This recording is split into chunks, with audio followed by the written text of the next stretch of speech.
ดีพ่อแม่พี่น้องวันนี้พามิวกี้มารักษาคือเก่าเนาะพาเพิ่นมาเบิ่งปลาน้องนักเรียนเพิ่นผักเที่ยงเนาะเพิ่นก็ขึ้นมาหาลิ้นแถวนี้ทุกคนหน้าอเมซอนถ้าวิทย์ว่าจะเอาพลอยใส่มานำแต่ว่าพลอยใส่อยากไปนานนะแม่เพิ่นเนาะมิวกี้ก็เลยได้มาคนเดียวเห็นบ่ปลางามนี่เห็นบ่กินบ่ปลานี่ไอ้ไม่ได้นะบกินให้มันลอยน้ำวะมันก็เป็นว่าวเลยเนี่ยทุกคนเลย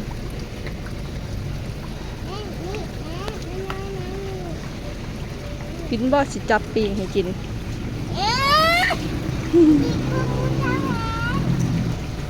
มิวกี้ปีนหน้ามาดูเอ้ยแพลวไปใส่เอ้ยแพลวไปกรุงเทพปลาแล้วอีพลอยใส่มันไปใส่พลอยใส่ในสวนมานำกับบัวมาให้อยากไปนาน้ำแม่เจ้านี่แดดก็แดด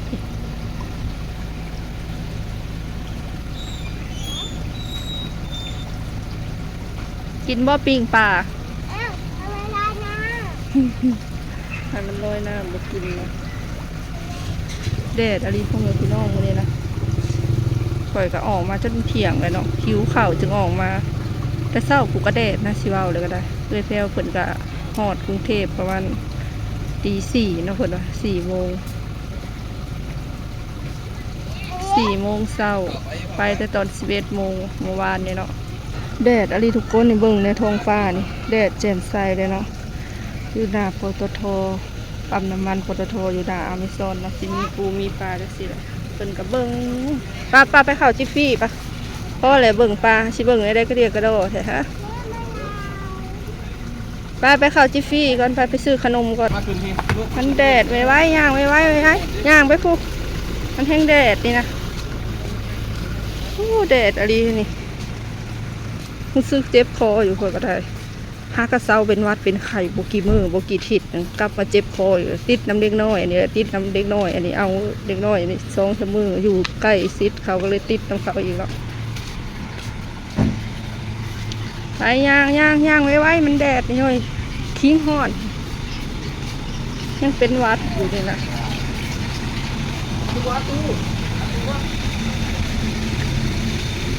อย่าเอาลายเด้อขนมนะเด้อเป็นวัดอยู่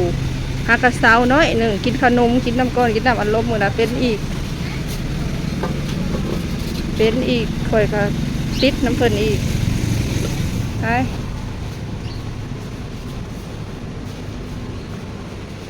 เลือกเอาสิเอาตัวใดนี่ข้างนี่ข้างนี่ยับไปเลือกเอาสิเอาอันใดเอาอันหนึ่งเด้อเอาอันเดียวมันเจ็บคอแล้ววะตัวนี้นะคือซี่เสโตเจ็บคอค่ะแท้เบิ่งก้อนเบิ่งลายๆแบบก่อนหมักตัวใดข้าววันนี้เย็นอะไรทุกคนเย็นสบายมากหมักตัวใดแม่เพิ่นผ่าเงินไว้นะข่อย100,000ก็ซื้อทั้งแผบซื้อทั้งที่สั่งอีก10 พ่อบทเอาจากเอาอันเดียวเด้อเอานะแม่เอาตัวใดเอาโลด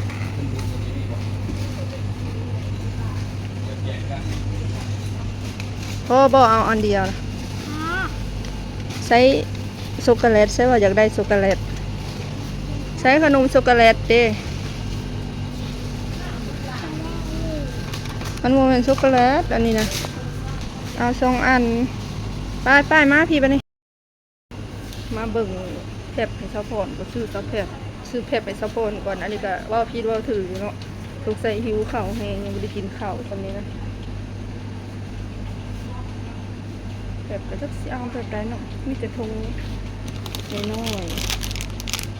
เอาแบบอันก็แบบโอโม่นะทุกคนไปเลาะมามิวกี้ก็ได้ของกินอันน้อย2 อันเพราะท่านกินข้าวเลยหิวข้าวอยู่เดียวออกจากนี่กับสิฟ้ามิวกี้เบิ่งปลาอีกหน่อยนึงแล้วก็ไปหาซื้อยังกินเนาะทุกคนแต่บอกมิวกี้ไปกินขนมช็อกโกแลตได้ขนมช็อกโกแลตก่อนปิดหน้ามาเบิ่งดูกินโซแดดอะไรทุกคนเบิ่งภูท้องฟ้าอันนั่งอยู่ที่นี่เนาะเบิ่งปูเบิ่งปลาไปเลยค่ะเด็กน้อยมาลิ้นจะได้ซะเด็กน้อยก็อยู่เฮือนไรก็เบื่อ ออกมารักษามื้อนี้ก็บ่ได้มีหยังหลายแล้วออกมาอันถ้ามีพี่มาเบิ่งก็ซ้ำนี้ซื่อๆเนาะอันนั้นก็เป็นเด็กน้อยเข้าโรงเรียนเนาะอยู่ปั๊มน้ำมันออกมามื้อนี้ก็บ่มีหยังหลายพ่อแม่พี่น้องออกมาพามีพี่ออกมาเบิ่งปลาซื่อๆดอกน้องแพรวเพิ่นก็ฮอดกรุงเทพอันประมาณ4 โมงเนาะแซดหาเพิ่นมื้อเช้านี่พ่อแม่พี่น้องก็เพิ่นก็บ่ทันได้เฮ็ดงานดอกพักก่อนมื้อหนึงคือสิแม่นมื้ออื่นผู้บ่เริ่มงานเนาะคือว่าได้ยินอันเพิ่นเว้าวันละ400บ่พ่อแม่พี่น้องวันละ400 บาทขายกับข้าวเนาะข้าวแกงข้าวหยังแหละเผ็ดเป็นถุงขายบ่ก็กับบ่ฮู้ปานใดเนาะทุกคนกับบ่ฮู้รายละเอียดปานใดเนาะสำหรับใครที่ถามเข้ามาว่าอยู่อันซอยใดอันนี้ข้อยก็ยังบ่ฮู้รายละเอียดแต่ว่าเป็นจังหวัดนนทบุรีเนาะทุกคนจังหวัดนนทบุรีอำเภอปากเกร็ดบ่ตำบลปากเกร็ดบ่แต่ที่แน่ๆนะสาวข้อยน้องของแม่ข้อยผู้ที่หางานให้น้องแพรวน่ะคืออยู่อันโอ้ย ว่าลายก็ข้อยอย่างแห่ไว้ทุกคนน้าสาวข้อยเป็นคนหางานเนี่ยน้องก็คือน้องของแม่ข้อยที่แน่ๆข้อยหูชัดเจนว่าน้าสาวข้อยเฮ็ดงานอยู่ใส่เนาะเพราะว่า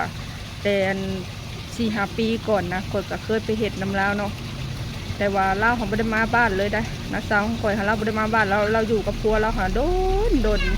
เก็บเงินได้ค้ำได้ยังหลายนั่นแหละแต่เราก็ไม่ได้ค่อยมาบ้านเนาะมาบ้านก็บ่มีแนวเฮ็ดก็เลยไม่ได้มานะบ่ได้มีเวียกมีงานอย่างก็เลยบ่ได้มาเคยเห็นน้ำนาซาวเคยเป็นร้านอาหารเนาะทุกคนซื้อร้านอาหารเนาะปลาสามน้ำเนาะมีอาหารของทะเลโอ้ยขังเนาะเคยอยู่ได้แต่เดือนเดียวก็พอดีกับแม่เฒ่าเคยเสียเคยเลยมาบ้านแล้วก็มาอยู่บ้านเลยเฒ่าคู่มือนี่ก็ถ่ายคลิปก็แก่ๆไปจังซี่แหละเนาะสำหรับบางคนที่ว่าเศร้าแพนทุกข์ไปเขาไม่ได้ไปทุกคนคอยมีความอดทนบริเก่งสำลาดคอยสำเนาะสำน้องแพลวน้องแพลวหาถือว่าไปไซนี่เป็นคนที่แบบอดทนเก่งบ่ค่อยมีน้ำหูน้ำตาเนาะแต่สำหรับคนนี้เป็นคนน้ำตาตื้นนะความอดทนบ่ค่อยมีถ้าแม่นว่าเหตุธุรกิจอย่างใดอย่างหนึ่งนี่ต้องเป็นนายตัวเองเท่านั้นถึงจะอยู่รอดเนาะต้องมีทุนขายนั่นขายนี่หรือว่าเป็นนายของตัวเองเป็นอาชีพอิสระเท่านั้นถึงจะอยู่ได้คันสันอยู่บ่ได้พ่อแม่พี่น้องคอยเป็นคนที่แบบใครว่ายังน้อยหนึ่งกับน้ำตาไหลเลยนะเนาะเป็นคนที่แบบมีความอดทนหน่อยชุดบริษัทน้องแพรนี่ถือว่ามีประสบการณ์การทำงานหลายกว่าคนเนาะบอกว่าจะไปเวียงกับเปิดก็ไปหลายเถื่อได้2 คำเถื่อได้ไปเวียงจันทร์ไปไทยอีก2 เถื่ออะไรเนาะแต่ว่าเถื่อนี่ค่ะเพิ่นก็ไปไกลเนาะทุกคนน้าสาวเพิ่นนะอยู่อันนนทบุรีอำเภอปากเกร็ดตำบลปากเกร็ดหมู่บ้านเอื้ออาทรเนาะหมู่บ้านนั่นนะเป็นหมู่บ้านใหญ่อยู่เนาะทุกคนเป็นหมู่บ้านใหญ่ห่างจากถนนดำนี่เข้าไปไกลเติมเนาะแต่ว่าเข้าไปก็จะมีเซเว่นจะมีตึกให้คนเช่าคนพักรายเนาะแต่ที่แน่ๆเพิ่นก็เฮ็ดงานอยู่ร้านอาหารปลาสามน้ำเนาะน้าสาวเพิ่นนี่คือคนจื่อดีเพราะคนก็เคยไปแต่ว่าน้องแพรวนี่บ่ฮู้ว่าอยู่อันหมู่บ้านเดียวกันกับน้าสาวเคยบ่อาจจะเป็นคนละหมู่บ้านแต่อาจจะอำเภอหรือตำบลอันเดียวกันเนาะทุกคนน้าสาวเคยอยู่อันปากเกร็ดเนาะแถวปากเกร็ดทุกคนหมู่บ้านเอื้ออาทรเนาะเพิ่นอยู่นะเพิ่นเฮ็ดงานร้านอาหารเคยฮู้ดีเพราะว่าเคยไปอยู่น้ำอยู่ได้เดือนเดียวก็คือว่าแหละมาบ้านทุกคนความอดทนมีน้อยหน่อยแต่ว่าน้องแพรนี่บ่ฮู้รายละเอียดปานใดเนาะข้อยก็บ่ได้ถามคักปานใดบ่ฮู้ว่าอยู่หมู่บ้านเดียวกันบ่หรือว่าคนละหมู่บ้านแต่ว่าอำเภอเมืองหรือว่าตำบลอันเดียวกันบ่แต่ว่าคนละหมู่บ้านบ่คือจังใดก็บ่จักเนาะข้อยก็บ่ฮู้สำหรับใครที่อยากรู้รายละเอียดคนก็ตอบได้แต่ซ้ำนี่เนาะทุกคนว่าน้องแพรนี่บ่ฮู้ว่าอยู่หมู่บ้านเดียวกันกับน้าสาวเขาอยู่บ่เนาะแต่ว่างานน่ะคือน้าสาวเคยหาให้เนาะน้าสาวคนน่ะอยู่หมู่บ้านเอื้ออาทรเนาะทุกคนใครที่อยู่ใกล้อยู่ไกลก็น่าจะฮู้ดีเนาะสำหรับใครที่อันอยากไปอุดหนุนน้องแพรก็ค่อยก็บอกได้แต่ซ้ำนี่เด้อพ่อแม่พี่น้องบอกรายละเอียดไปหลายกว่านี้ก็ยันเว้าผิดนะยันเว้าบ่ถูกจังได๋สิหาว่าตัวอีกเนาะทุกคนสำหรับใครที่อยากรู้รายละเอียดกว่านี้ก็เดี๋ยวมีโอกาสสิถามเพิ่นใหม่เนาะทุกคนบ่อนอยู่อันน้าสาวเขากับผัวเพิ่นนะคะเพิ่นฮู้ดีแต่ว่าบ่ฮู้ว่าน้องแพรน่ะอยู่หมู่บ้านเดียวกันบ่หรืออาจจะเป็นคนละหมู่บ้านแต่ว่าอำเภอเดียวกันบ่เนาะเพิ่นก็น่าจะบ่ไกลกันปานใดนั่นแหละ โอ้ยหิวข้าวเดิพ่อแม่พี่น้องเอ้ยมานั่งในนี่กะจังหน่อยก็เมื่อแล้วเนาะนั่งบ่โดนก็เมื่อเลยหิวข้าวอยู่ถ้าร้านนั่งเบิ่งปูเบิ่งปลาก่อนเนาะเบิ่งดูปลาค่ะปลางามบ่ปลานะ น้ เชียงแหบทันทีเลยกินช็อกโกแลตเข้าไปก้อนหนึ่งแล้วก็มากินอันนี้ต่อเสียงนี่เปลี่ยนไปเลยนะค่อยกระเจ็บคอเดี๋ยวผมเป็นพี่น้องค่อยหาบ่สบายตอนนั้นนะบ่สบายแล้วค่อยเศร้าแล้วเด็กน้อยเป็นน้ำรังค่อยแล้วก็เศร้าน้ำรังค่อยแล้วก็เป็นก้อนค่อยอีกเด็กน้อยนี่นะแล้วค่อยกระติดน้ำอีกโอ้ยน้องมานั่งนี่ก็หอมกลิ่นกาแฟกุ้มผมเป็นพี่น้องกินกาแฟอเมซอนเนาะนั่งอยู่นี่ก็หอมเตะดังอยู่กุ้มสิอดใจไว้อยู่บ่เจ็บคออยู่เด้นี่เจ็บคอแต่ว่าอากาศมันแดดร้อนมันก็คิดยากเลยทุกคนก็ถือว่าแซ่บเนาะกาแฟอเมซอนถ้าเป็นกาแฟทางก็บ่อยากกินไปได้ทุกคนเขาใส่น้ำตาลลายมันหวานอย่างเดียวเนาะบ่แม่นว่ากินอยู่ดีให้โซ่ได้พ่อแม่พี่น้องบ่ได้อยู่ดีให้โซ่ดอกแต่ว่าเฮาเคยกินของแซ่บเลยนะถ้าบ่จำเป็นเฮาก็คือบ่อยากกินนั่นของข้างทางก็ได้เนาะมันบ่หอมบ่แซ่บนะแต่ราคามันก็ถูกเนาะทุกคนแต่อันนี้ก็คือว่าแพงเติมเนาะ40-50 บาทของอเมซอนนี่นะมานั่งเศร้าเมื่อยกันพ่อแม่พี่น้องจังหน่อยจังสิออกเมื่อเนาะซื้อข้าวปุ้นครึ่งโลเข้าตลาดก็ได้สิเอามาตำกินเพื่อนก็ได้แซ่บอันนี้ทุกคนเลยค่อยใส่บริอยู่น้ำน่องมันค่อยใส่ออกไปร้านน้ำแม่กันออกไปเก็บข้าวหมักข้าวเก็บข้าวยุดเกี่ยว2-3 มื้อเลยเก็บกับปูอย่างเดียวไปล้างมือไปจุ่มมือลงในน้ำนะจุ่มมือลงในน้ำ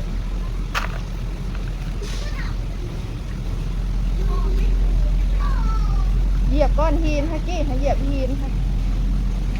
บ่หินตะลุ่มค่ะเด้หินตะลุ่มปล่อยลงเด้อตกลงหันปลาเอาไปกินเลยเหยียบลงอีกเหยียบลงรถเหยียบลงไปอีกค่ะลงหินค่ะลงอีก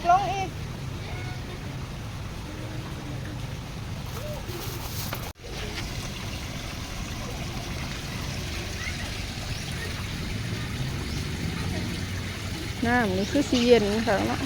มันมีห่มไหมดิ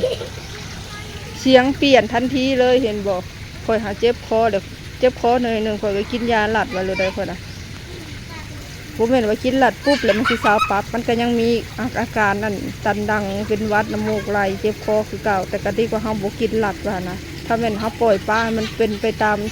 ใจมันแห้งอันนั้นเศร้ามีแต่ว่ารู้สึกแปลกๆในคอนะไปกินยาหลัดว่าโลดคอยเป็นคนผีหมักตุนยาไว้ในเฮือนลายเนาะยาซาลาโบยาดีโคเจนดีวัดดีไข่ยาปลาแก้ปวดอย่างนี้ก็ชิมักจะซื้อตุนไว้เลยนะทุกคนแพง1-2แพงเนาะเดี๋ยวว่าเป็นยำใดก็กินยำนั่นเลยรู้สึกแปลกๆแล้วก็จัดเลยเนาะคอยบ่มักที่แบบว่าปล่อยมันเป็นดนจังแลนไปหาซื้อยานะทุกคนเลยขนาดว่ากินหลัดไว้ก็ยัง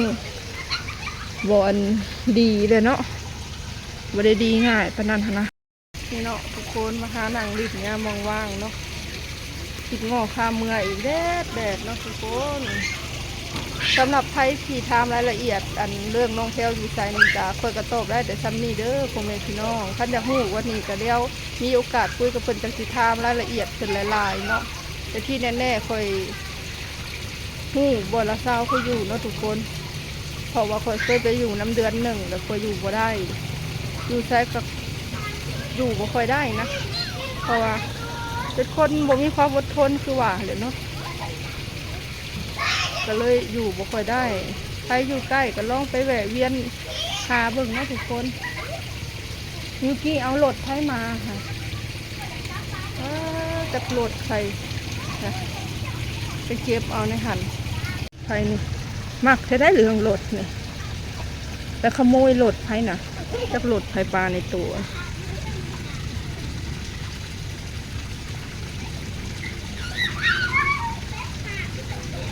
โหลดเอื้อยอันนั้นบ่จักค่ะโหลดเอื้อยนักเรียนบ่จักนี่กระเป๋ากับเกือบกับปลานะคะพากันลิ่นน้ำเบิ่งปูเบิ่งปลาเซ้ยจักเรียนอยู่ปอได้เนาะปอ2ปอ3นี่แหละทุกคนอย่าเอาจุ่มลงน้ำแล้วมันตกน้ำมันจุ่มได้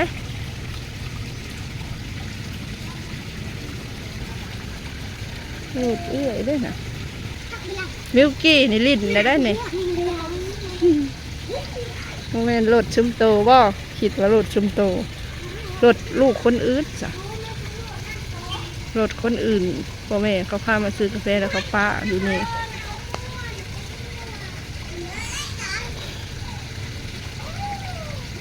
ตกน้ำเด้อเลิกเติบได้หนึ่งน้ำเอิญเพิ่นมาถามในโบแมนรถเฮ้าเพิ่นว่าเนาะบางเฮียนมาเฮียนอยู่บ้านหลัก3เนาะบางบ้านก็ป.4 ป.5ก็ยังต้องได้มาเฮียนอยู่พี่นะทุกคนแต่ว่าบ้านคอยมีป.5เนาะม.1เลยต้องมาเข้าอยู่หลัก3